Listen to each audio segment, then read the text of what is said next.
નમસ્કાર. પ્રસ્તુત છે અત્યારના મુખ્ય સમાચાર.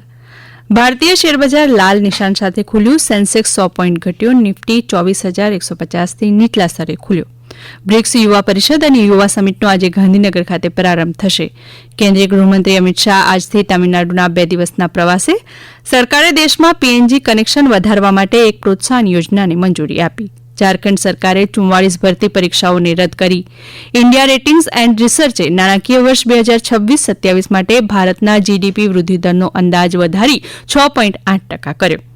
રાષ્ટ્રીય તપાસ સમિતિ એનટીએ 600 નિષ્ણાંતોને દૂર કરી નવી પરીક્ષા ટીમ બનાવી. મણિપુરમાં ગેરકાયદેસર સ્થળાંતર અને વસ્તી અસંતુલન રોકવા એનઆરસી અપડેટ કરવાની સરકારની માંગ. લોકસભાના અધ્યક્ષ ઓમ બિરલાએ આજે ભૂતપૂર્વ રાષ્ટ્રપતિ ડોક્ટર શંકર દયાળ શર્માને તેમની જન્મજયંતિ પર શ્રદ્ધાંજલિ અર્પી. પ્રતિકૂળ હવામાન પરિસ્થિતિઓને ધ્યાનમાં રાખી શ્રી માતા વૈષ્ણોદેવી યાત્રા માટે નવી નોંધણી અસ્થાયી રૂપે સ્થગિત કરવામાં આવી.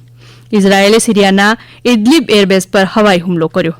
કોલકાતાના ન્યૂ માર્કેટ વિસ્તારમાં આજે વહેલી સવારે એક હોટલમાં લાગેલી આગમાં 9 લોકોના મોત થયા છે. સુરતમાં ખોરાકી ઝેરની ઘટના બાદ આરોગ્યમંત્રી પ્રફુલ પાનછરિયાએ રાજ્યની તમામ રેસ્ટોરન્ટમાં સ્વચ્છતા અને ફૂડ સેફટી અંગે તકેદારી રાખવા આદેશ આપ્યો. રાજ્યના પોલીસ વડા જીએસ મલિકની અધ્યક્ષતામાં કાયદો અને વ્યવસ્થાની વર્તમાન સ્થિતિ અંગે સમીક્ષા બેઠક યોજાઈ. છોટાઉદેપુર જિલ્લાના ખેડૂતોને સબસીડીવાળા રાસાયણિક ખાતરનો જથ્થો હવે મોબાઈલ એપ્લિકેશનથી મળશે. કેન્દ્રીય મંત્રી મનસુખ માંડવિયાએ રાજકોટમાં ચૂંટાયેલા જનપ્રતિનિધિઓને લોકસેવક બની શ્રેષ્ઠ કામગીરી કરવા આહવાન કર્યું. રાજકોટ ક્રાઇમ બ્રાન્ચે 4 ગેરકાયદે હથિયારો સાથે એક આરોપીની ધરપકડ કરી.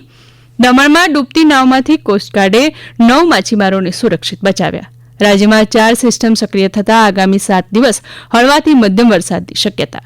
ગાલે ટેસ્ટમાં શ્રીલંકા 84 રને 4 વિકેટે, ભારતની જીત માટે 6 વિકેટની જરૂર. અમદાવાદ ખાતે ચાલી રહેલી અંડર 18 એશિયા કપ બાસ્કેટબોલ ટુર્નામેન્ટમાં ભારત કઝાકિસ્તાનને હરાવી પ્રી ક્વાર્ટર ફાઇનલમાં પ્રવેશ્યું અને એફઆઈએચ પુરુષ હોકી વિશ્વકપમાં આજે ભારતનો પાકિસ્તાન સામે મુકાબલો.